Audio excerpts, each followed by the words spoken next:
Hello. I wanted to talk a little bit about bilateral coordination today. So that is kind of like using our hands to accomplish different like play actions and things like that. And then later to like manipulate tools, objects, those types of things. We use both of our hands for a lot of things, and we don't usually use them in the same way unless like we're doing gross movements like reaching up and like out and stuff like that. A lot of times we're using our hands in different ways. So it's asymmetrical, it's uneven, and it requires kind of like splitting our motor planning into like, what do I do with this hand and what do I do with that hand? So for children, a lot of those tasks can be like coloring on a piece of paper and stabilizing it with the other hand.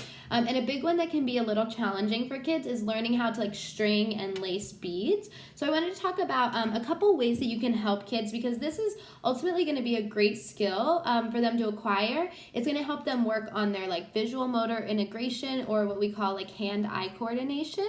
It also really helps just strengthen their fine motor skills and things like that. So I wanted to talk a little bit about kind of upgrading and downgrading this task for little ones.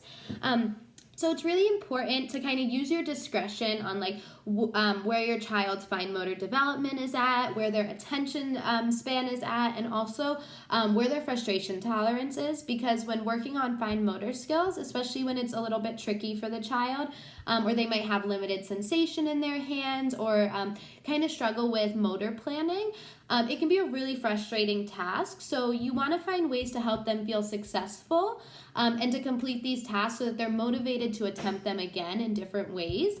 So we call that, like, if something's too challenging, we call that downgrading the task. And if something seems pretty easy, you can always work on that repetitively just to kind of really hone in on that skill, or you can upgrade the task at that point.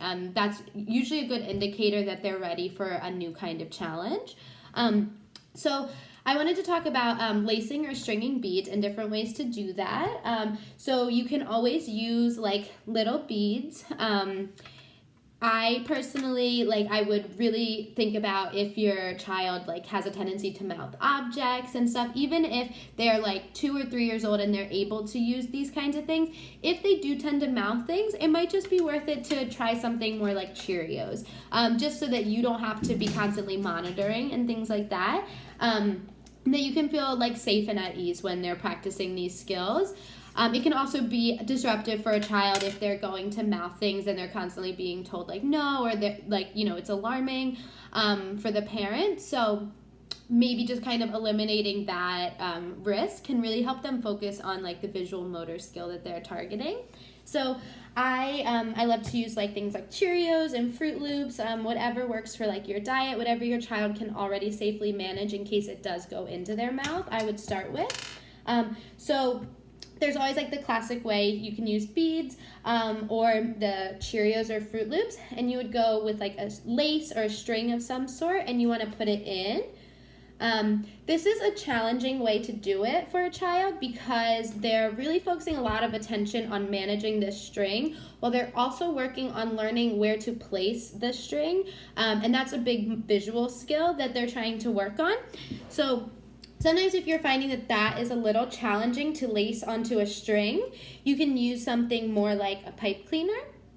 So pipe cleaner has a lot more structure to it than a string. If you see a string is really flimsy, it'll move around a lot. Whereas a pipe cleaner, it's gonna stay still for the most part. Some precaution I usually take, which I do recommend, is because there's a pointy end to it, to both sides. Like this, I wrapped around a bead, and this side I just kind of folded it around and twisted it so that it would prevent the pokey thing from sticking out, but it would still be thin enough that you can fit it in, and that won't become a challenge to fit it into the Cheerio. So it's a really nice, simple, easy way to kind of work on these skills, and it's kind of fun for kids. So just stringing it onto a pipe cleaner, and they can make maybe a little bracelet or something like that out of it. Or it can just be something you're doing as a play activity, or even during feeding if you'd like. So Cheerios and Fruit Loops are a great way to do that. There are also bigger blocks. Some children are not ready for this kind. of beads or the Fruit Loops. So they need like a big block like this. So these are, you know, fairly easy to get a hold of. I can also help you like brainstorm ways that you might be able to make things like this, like with construction paper and stuff like that, and cutting holes into it and trying to have them string a larger thing. So this kind of reduces some of the challenge of using fine motor skills for both hands, because you're holding this one comfortably. You're not so focused on the fine motor pincer grasp while you're placing it, but you have the ability to really kind of look, where is the hole? What am I supposed to be doing? How do I look for it on the other side? So if your child's having a difficult time with small objects, just try using bigger objects to help them at least get the motor plan down, so that they have felt successful in this task before and feel motivated to try again. And then it would be easy to kind of generalize to the smaller beads when they're ready for that step. All right, thank you.